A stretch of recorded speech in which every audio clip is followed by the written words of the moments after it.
What's up, guys? This is Lex Poker Vlog number 4. We are here at Seminole Coconut Creek in South Florida. We're going to be playing 2-5 today. If you guys like the poker content and you want to see more of it, make sure to like and subscribe to the channel. I'm going to be coming out with videos 1 to 2 times per week. Tell me how and I'll do it, babe. Cause I just wanna make you feel what I do about you. So just tell me how and I'll do it, babe.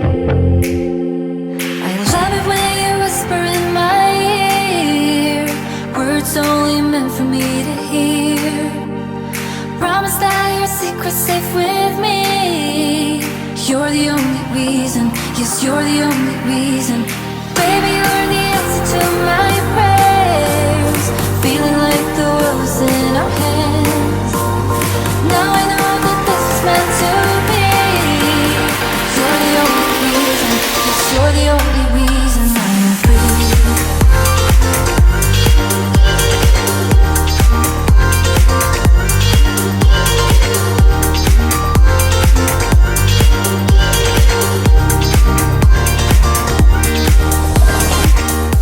Alrighty here. First hand, we pick up 9-10 of diamonds, and the cutoff, we raise to 20.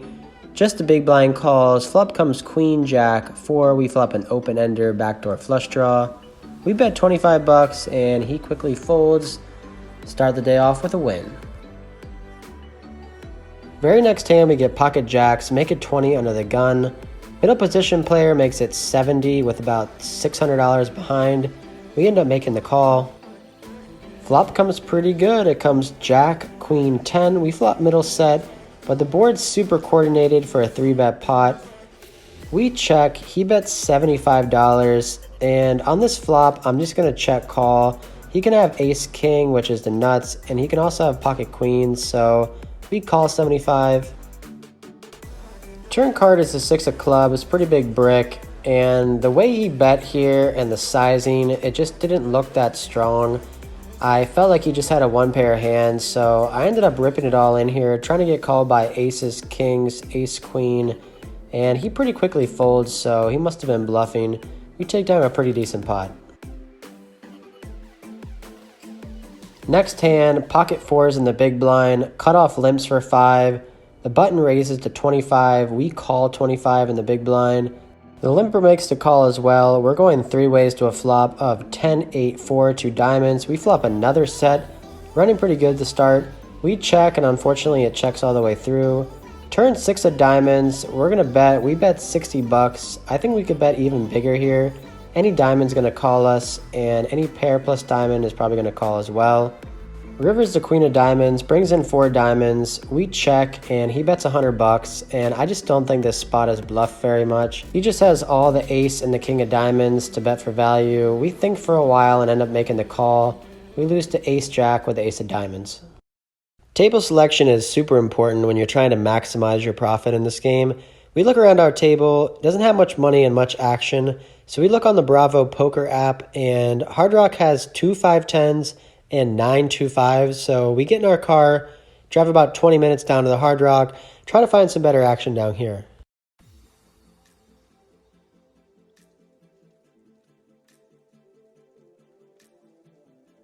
Our first 5-10 hand, we raise pocket 8s in the hijack to 35. A European pro calls on the button, and we go heads up to a flop. Flop is 9-4 deuce rainbow, and we decide to check. He's going to bet a lot when check to. He's pretty aggressive. He can value himself with smaller pocket pairs or a 4. He can be betting wheel aces here, and he can also be betting total air balls. So we check. He bets 45, and we make the call. The turn is a 3 of diamonds. Definitely a better card for him than it is for me. Ace 5 gets there, and 5-6 gets there. I check, and he bets 200 into 180. With this bet size, it's a little fishy. He's super polarized here. He says he has a straight or a set. I have noticed with these super aggressive players that when they overbet the pot, they usually have a draw. And if he had something like the nuts or a set, I think he would bet a little bit smaller, trying to get me to call. River pairs the board with a 9. This is a good card for us. Less likely he has a 9. Less likely he has pocket 9s. And if he bets here, it'd be kind of suicidal when the board pairs. So we check, he checks it back, and he shows queen jack of diamonds for a missed flush draw. We show the eights and we're good. We finally pick up a premium, getting pocket queens, under the gun +1. Under the gun straddles to 25. We make it 75 and only he calls. Flop is king 10 jack. We flop second pair and open-ended. We down bet here to 60. He thinks for a while and he calls. The turn is a 6 of hearts and our opponent checks. We check back here, just trying to pot control. We're going to try to get the showdown, maybe get some value on the river. The river is the 5 of diamonds, total brick. Once he checks to us for a third time, we most likely have the best hand, so we're going to go for value, try to get called by a jack or 10. We bet pretty big here. We bet 225 in the 280. Looking back, I don't like the size of this bet. We're trying to get called by one pair hand, like a jack or a 10. I think I should bet more like 125 or 150. He shows us a jack and folds. This just shows that our bet was too big. This guy loves to call, so the fact that he folded a jack just shows we need to bet a little smaller next time. This hand we have king jack offsuit, raise to 35 in the cutoff, a tight reg calls on the button and the big blind call. Flop comes 8-4-8 rainbow. We bet 60. The button ends up calling. Our plan here is to barrel on any 10, jack, queen, king, or ace.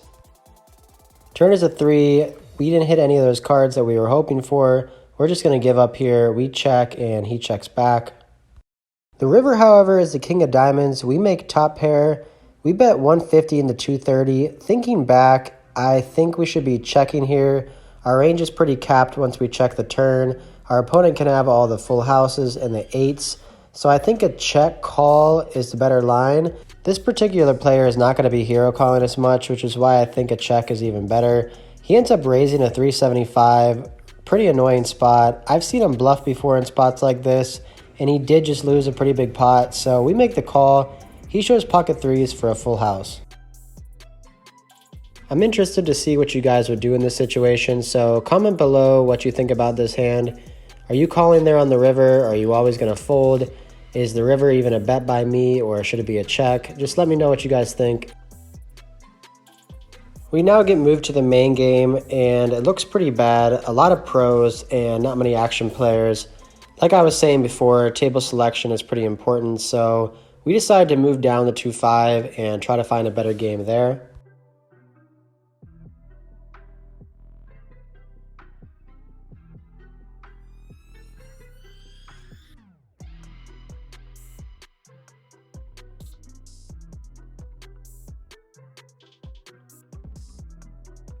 Alright, this is the hand of the night, and unfortunately it didn't work out quite like we wanted it to. The button raises to 25 over a limp, and we 3-bet in the small blind with ace-jack offsuit to 100, and he ends up making the call. We go heads up to a flop. We totally missed this flop of 8-6-3, but we're going to continue here, pretend like we have the big overpairs, aces, kings, queens, and jacks. We bet big, we bet 125 in the 210. Our opponent calls pretty quick. Turn 4 of clubs, we can go two ways here. We can check and give up, or we can bet. He has about $600 behind, and I want to put max pressure on his 9s, 10s, or jacks, or even an 8. So I decide to rip it all in here.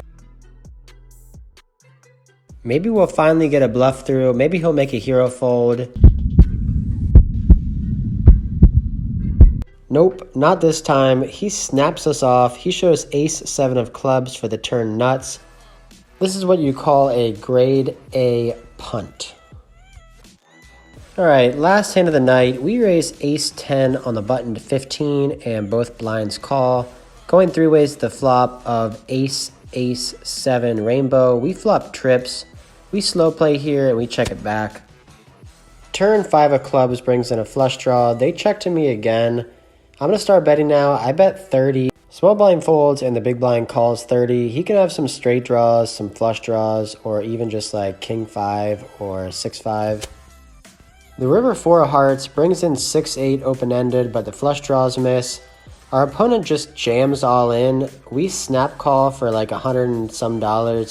He doesn't show his hand at first, so I just show ace with the 10 kicker, assuming that it's good.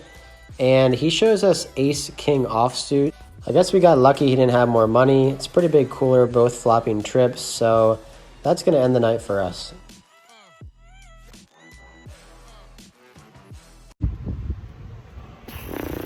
Not a good day. Not a good day. We played for about 2 hours at Coconut Creek. Nothing really happened there. I think we won 12 bucks. Drove down to Hard Rock, got into the 510. 510 was decent. I think we won 1 or 2 pots there. We won with that pot with pocket 8s.